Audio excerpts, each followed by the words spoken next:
₹100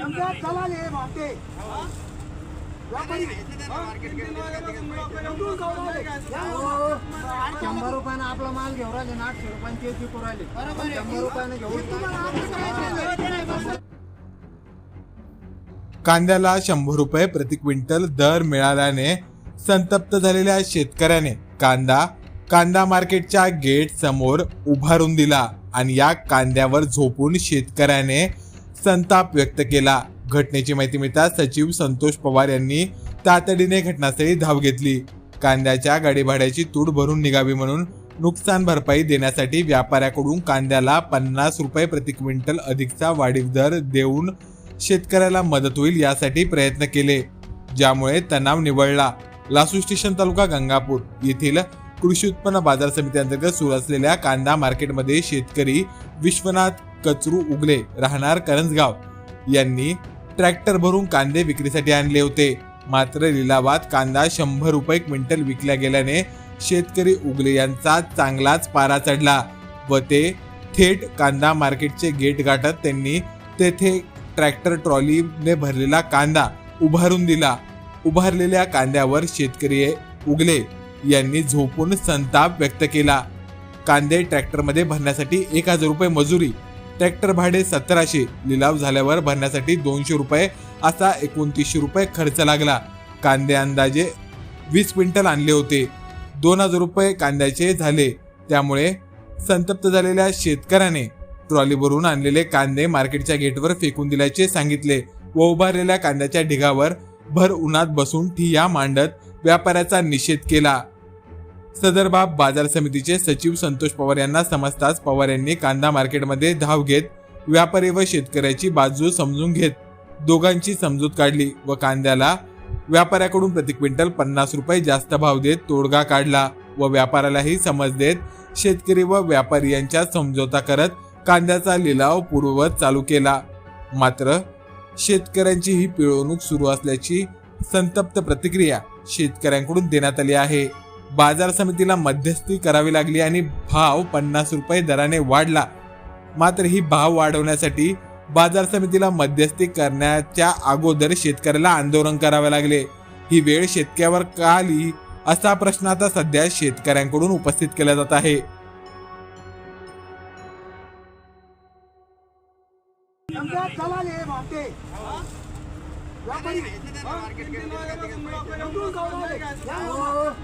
₹100 आपला माल घेऊन राहिले, 800 रुपयांची विकू राहिले. 100 रुपयाने घेऊन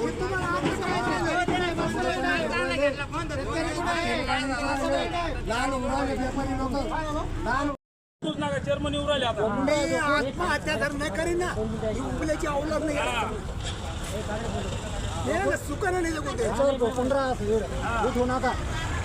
त्याच्यानंतर म्हणायचं शेतकऱ्यांच्या जगाचं पोशिंदा चला या सारे शेतकरी मागा. हा एवढं ते झालं की एवढं ते सगळे शेतकरी या मागे वाटा बडा.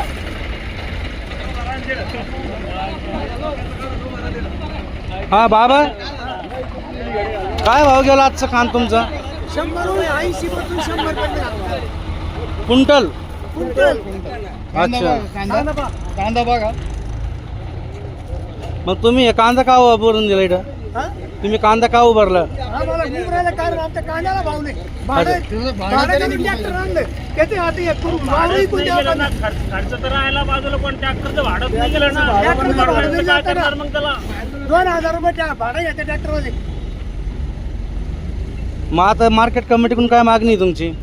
मार्केट कमिटीकडून काय मागणी आहे? मागणी त्यांनी भाव वाढून द्यावा, या दलाल लोकांवर कंट्रोल ठेवा. बरोबर. याला खर्च लई लागला असेल तुम्हाला काय ना कांद्याला? 1600 रुपये ट्रॅक्टरवाला देऊन कांदे घेऊन आलो. ट्रॅक्टरवाला गेला तो मला सोडीला याला भरपूर खर्च आलेला आहे. मुद्दल सुद्धा निघले नाही. आणि कांद्याचं पाणी खत समजा कृष्ण अर्पण.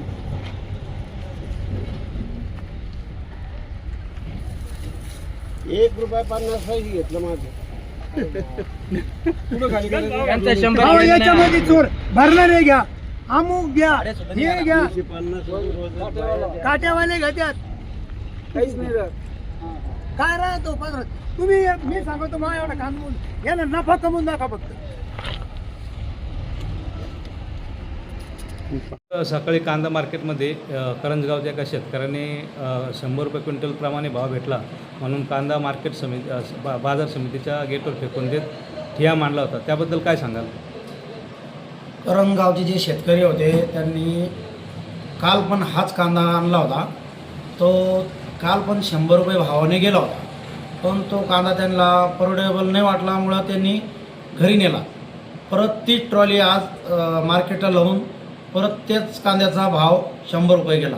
कारण त्यामध्ये गरम हीट होऊन मालाचा थोडा वास सुटल्यामुळं तो 100 रुपये भाव गेला आणि त्यांचा रोष अनावर झाल्यामुळं त्यांनी गेटवर उघडून दिला.